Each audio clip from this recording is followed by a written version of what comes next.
Whoever is in charge of the next generation squad weapon program is an idiot. There, I said it. So I hate to say I told you so, but actually, no, I actually like saying I told you so. So the next generation squad weapon program, I've been covering it for a while now. So I have several videos out. We'll be referencing those as we go through. But everything that I said or I thought was going to be an issue is becoming an issue. Okay, so the guy who used to do Task and Purpose, he goes by something Cappy now. I'm not sure. Anyway, he came out with a video where he was talking about a lot of the hype that we've been getting from the XM7 Sig rifle. It's not as good as it proclaimed to be. And we're getting some reports back now from soldiers that are actually using it. We have some problems, and they're all the problems I was talking about. First, let's talk about what was the next generation squad program. Okay, the military, specifically the Army, they were looking to get the next generation of combat rifles or battle rifles into the hands of our infantrymen. They wanted something that could have long range, had high velocity so it could deal with high-end body armor. They wanted it to be shorter, and they wanted it to be suppressed. Okay, so they kind of wanted all these things in one package. And they went with the XM7 Sig, which was a complete mistake. Now, what we're going to do is we're going to talk about 3 guns here. You know what? Actually, hold on. First, let's talk about all the stuff I was right about. Okay. First, I'm not going to number off any of these anymore because I'm going to forget which one I'm on. Okay. Barrel life. In order to get the high velocity and the range that they were looking to get, they developed the 6.8 by 5.1, and they did a hybrid casing where you had the steel head and then the brass body.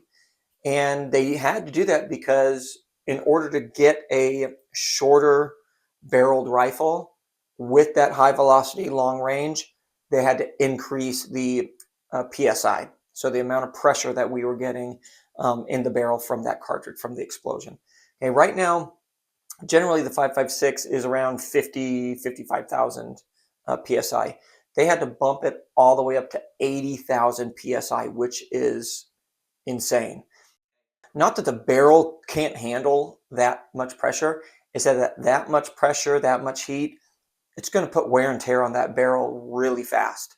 And that's exactly what we're starting to see happen here. After about a few thousand rounds is what it was reported. Okay, and now most of what I'm going off of is the Cappy video. Okay, so they're saying after a few thousand rounds, they're starting to lose accuracy. It was supposed to be 4 MOA, which really isn't that great anyway. But that's what they expected. They're not getting that now, where they're getting flyers just because of the barrel wear and tear. Okay, specifically because of the type of ammo that they're having to use. So I was right about that. Second thing, again, I'm not numbering them, so don't you keep track of these numbers. Too much recoil. The recoil is just too much. We're using that larger round, the 6.8. We have that high PSI, so we're getting a lot more recoil. And then even during training, they're using the dumbed down 277 Fury, which has a lower PSI, so it doesn't even have as much recoil as the real round that they'd be using in combat. So they're just struggling to put adequate suppressive fire and then just adequate follow-up shots. That's something that is really valuable when we're shooting. If we can shoot fast and be accurate and get shots on target, that's a bonus. If we're shooting one and then we're off and we have to find our target again, well, now we can't get those fast follow-up shots that we want to have. So big problem there. So the accuracy goes down just from the recoil, not because of the barrel. Now we have bad accuracy from worn out barrels, bad accuracy just from too much recoil. Okay. Next thing was ammo capacity. So you can get a 25 round magazine, 6.8 to fit into the platform, the XM7. Okay, so the magazine capacity, we're already -5 in the magazine. So that is an issue. The bigger issue is, though, we're using that bigger round, which means that we are increasing the weight that we are carrying. So that means we're going to carry less ammunition, because you can only carry so much before you get fatigued, which is what is starting to happen now. Okay, so can't carry as much ammunition, so now they're finding out, which again, I don't know why this is a surprise, but like, oh, we don't have enough bullets, okay, to effectively engage this target. I thought we learned that in Vietnam or any war. Okay, you need a lot of ammunition. You're having suppressive fire. You're continually firing. You're not even necessarily shooting at a specific target. You're trying to keep that target down while your forces move and flank and things like that. Okay, so in the simulations that they're running in their training, they're finding that the engaging troops, they weren't able to sufficiently suppress the opponent, and they had to have the rear guard troops come up and give them their ammunition. So I don't even know if it was like they gave them all their ammunition, so now the rear guard, they got nothing. I don't know, but they had to go get ammo from somebody else. They did not have enough ammunition to do the job. Okay, so increased weight, less ammo. Next, the rifle itself was too heavy. So now we're increased ammunition weight, increased rifle weight, which I think the rifle comes in at about 8 something. I have it written down somewhere over there. What was it? 8.3, no, 5, 8.5. You know what? I should just go and grab that. All right, so it was 8.38. So yeah, much heavier than the M4. Probably about similar weight to the AR-10, which is what I kind of have right here. So too much weight in the gun, too much weight in the ammunition, and not enough ammunition. All right, what's the next thing? Man, I don't even know. Then, with the optic, they're finding that the optic isn't as accurate as they thought it was going to be, which the optic was the only thing that I was really okay with. But it sounds like they're having problems with that. So, yeah, it just seems like it ain't working. Okay, too many problems. Okay, so my solution was, why don't we just keep the M4, chamber it in like a 6.5 Grendel or 6mm arc or 6.8 special, something like that. You're going to get that increased range. You can do slight modifications to the brass already in existence and increase that velocity if we needed to do it to get it to shoot a little bit faster. So like this guy right here, this is a Robinson XCRL chambered in 6.5 Grendel. So that was kind of the solution that I was wanting to have, going with a 6.5 Grendel. So this is the Robinson XCRL chambered in 6.5 Grendel. It's got a 9-inch barrel. I'm able to engage targets at 800 yards with this, no problem. So increase the barrel length, do some slight modifications to the cartridge to increase either the gunpowder or the amount of powder that we're using, so we get a higher velocity and a shorter barrel. That would have done it. So 6.5 Grendel, 6mm arc, 6.8 special, all of those would have worked, and you could have just kept it in the AR. Well, I don't have an AR M4. Oh, okay. We could have just kept it in that platform, change out the barrel and the bolt, and then the magazine follower needs to change. We would have gotten a lot of the stuff that we want just in that package. Then I would say these two rifles right here would have been awesome picks, and I would have been like, yeah, go for it. So let's go and back it up here. So first thing that they should have done would be M4, 6.5 Grendel, 6mm arc, 6.8 special. That would have taken care of it. Okay, adjust the barrel lengths, and then do some modifications with the cartridge, which I think is a shock shell, something like that. I'll put it down there. They're developing new ways to make the case, the brass case, better and stronger. So we could get that higher velocity out of those cartridges already. Then the next no-brainer would have been just do the AR-10 and put it in 6.5 Creedmoor. Okay, so something like this. So again, this 800 yards, yeah, no problem with this guy right here. And this is an 11-inch barrel. Oh man, I can't remember. Yeah, I don't know. Hey, but something like this would have fit the bill. Again, modify the cartridge a little bit, we have technology advancing now that increases the strength of the brass, so we can have that higher pressure if we need it. Okay, again, we probably don't want to go to 80,000 psi, but the 6.5 Creedmoor, we should be able to get it to that 3,000 mark out of a shorter barrel with very little modification to it. Okay, so that would have been, again, the next no-brainer. 6.5 Creedmoor, that would have done it. Then, if they are looking to just change the platform completely, that's where I would have been like something like the XCRL or the XCRM in the 6.5 Creedmoor would work. This platform is incredible. It has everything that you would possibly want in a rifle, in a combat rifle.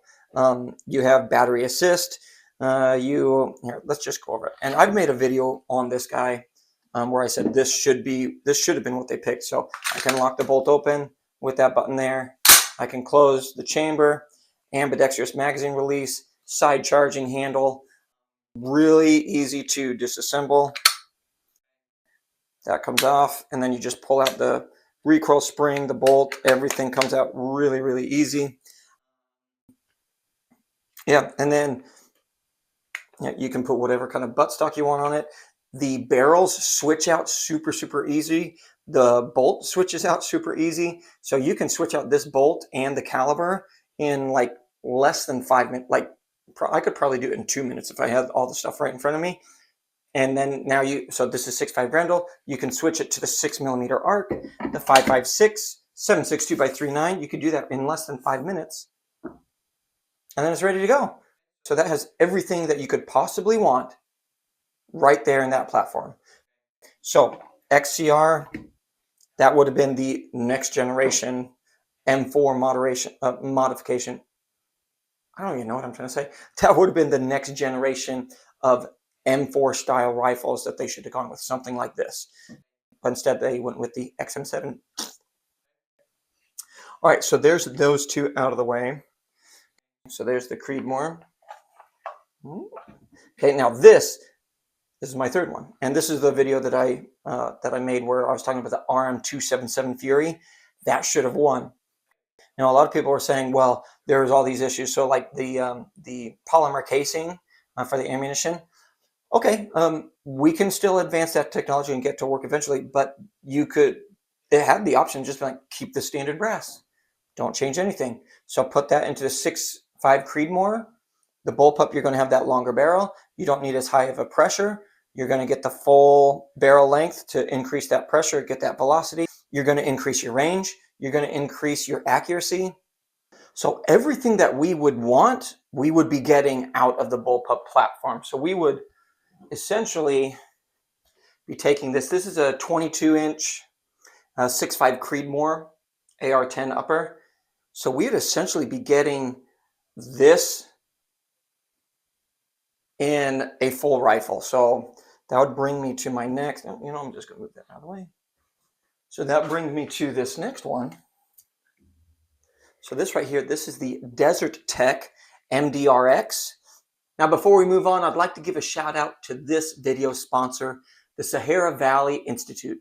At the Sahara Valley Institute, they offer online gunsmithing courses that allow you to move forward in your, what? Oh, really? Okay. Looks like we have a live promotional video from them, and we're just going to go right to them. All right, great. All right, let's do it. Hey everybody, my name's Buck Wild, and I'm the Abba Uba Dean Cum Laude of my graduating class at the Sahara Valley Institute of Online Gunsmithing. I am now bona fide, certified, diploma-fied, certificate-fied to build guns. For only $60,000, you can take this online 6-week course and become just like me, building guns for a living. Now this here's the gun that I used, that I built on my graduating day. I'm going to show you what kind of performance you can expect. Some beats, what the, oh shit. In this, I don't even know. Guess I'm going to have to go back to McDonald's. Get on home. I don't even know where I am. Hey, Bernice! Bernice is my mama friend. See, she's my girlfriend and she's my mama. So I call her my mama. There you are. What the hell are you doing over there, son bitch? Get over here. I got, man, this thing's falling apart. I gotta get on over here. Hey, man. Oh, shoot. It's filled up with all them carbohydrates. That's what killed my pop. Shoot. Son of a bitch.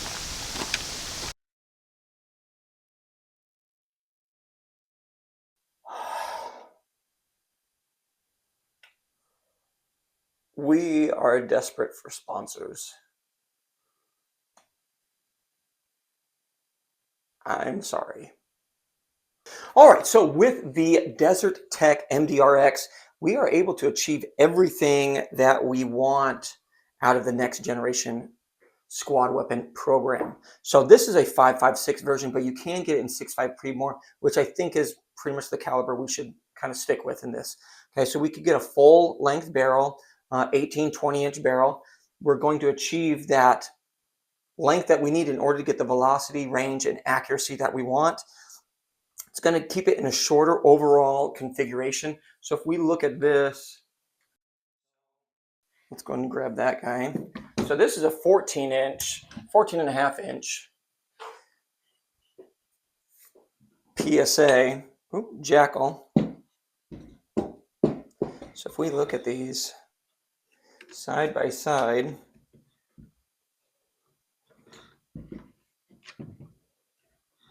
so yeah, even with the suppressor, the Desert Tech is just a little bit longer. Okay, so we'd be able to get a couple different variations of the MDRX. So we could say, hey, you know what? Let's keep it in 6.5 Creedmoor, or we could again drop it to the 6.5 Grendel or the 6mm arc, something like that.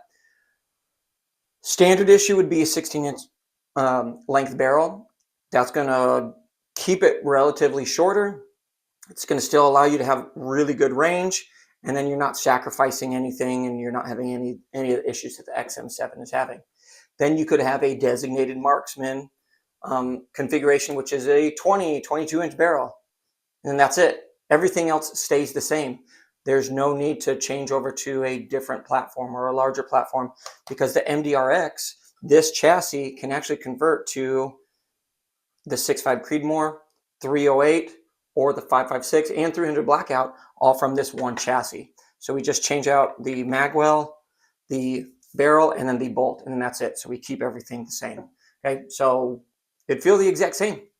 Okay, now with this version, this is the MDRX is weighing at 8 pound, 8.32 pounds, so a little bit less than the XM7. But the Wolverine version of this is the 20-inch Creedmoor is at like 7.4.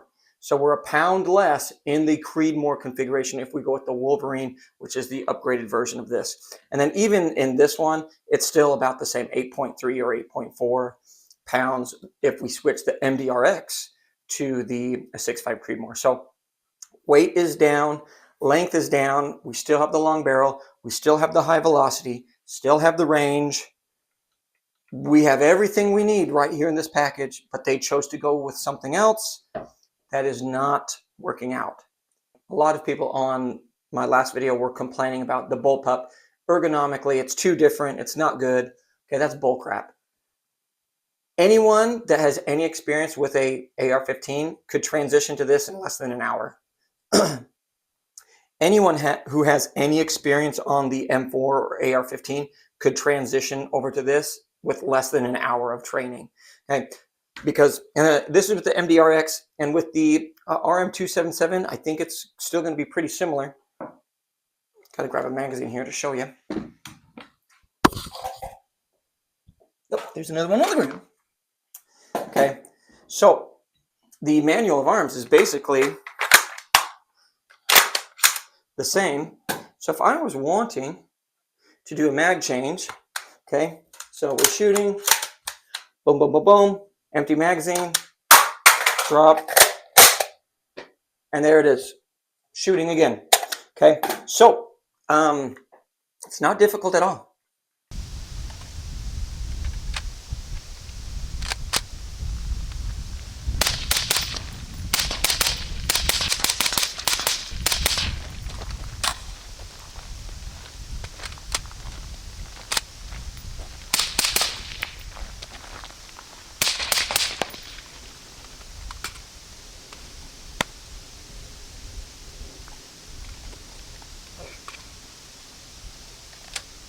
Brian Stelter!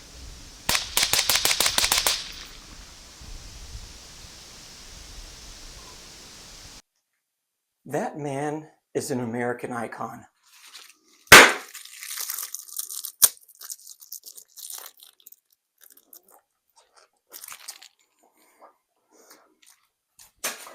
don't care what anybody says. Okay, now going back to the MDRX or the oh wait, hold on. This is actually not the best magazine for that because that's a 6.8 special magazine.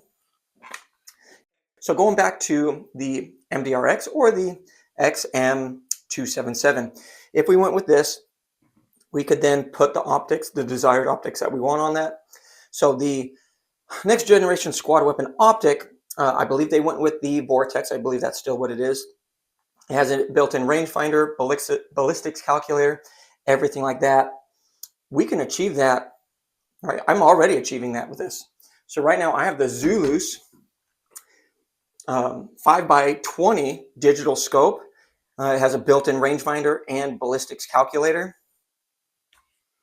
So I'm getting the same benefits, the same upgrades, the same features off of this as what we're getting with the Vortex. So we can easily achieve everything that they're going for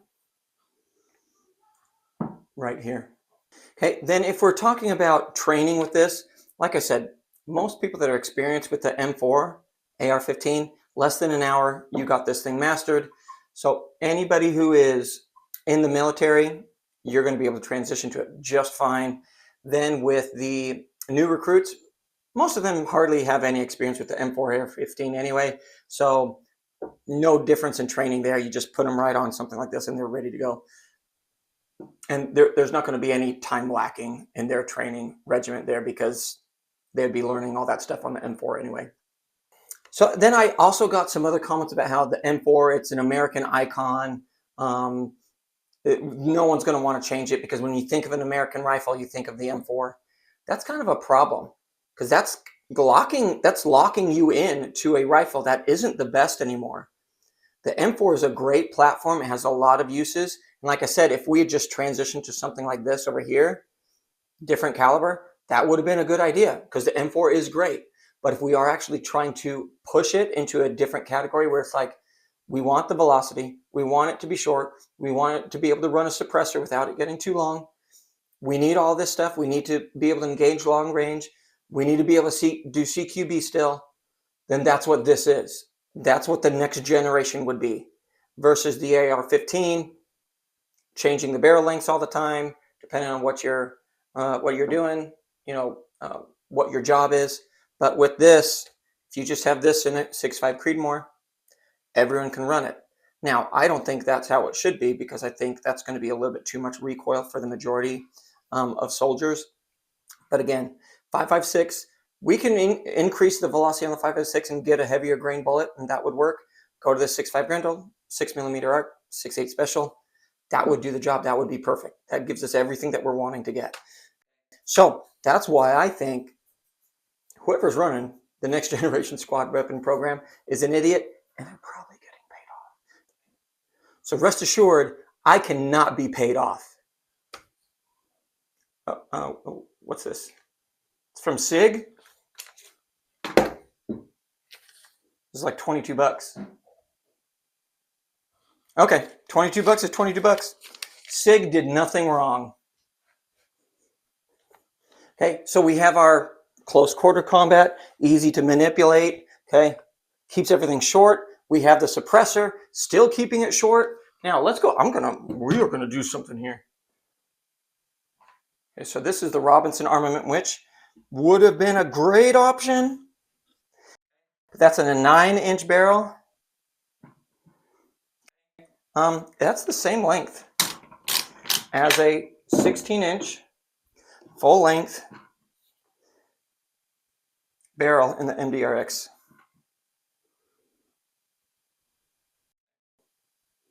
So we're getting the capabilities of this while we have the potential of having the capabilities of this. It's a no-brainer. So that's why I think the bullpup should be our military's next generation squad weapon. And I feel like whoever was in charge is either an idiot or they got paid off. Okay, that's going to do it for this video. Don't forget to like, comment, and subscribe. Until next time, we'll see you later. So cool. Bam. Oh, man.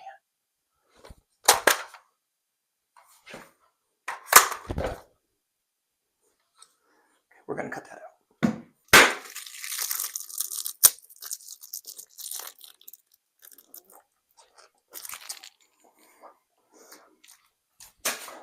I don't care what anybody says.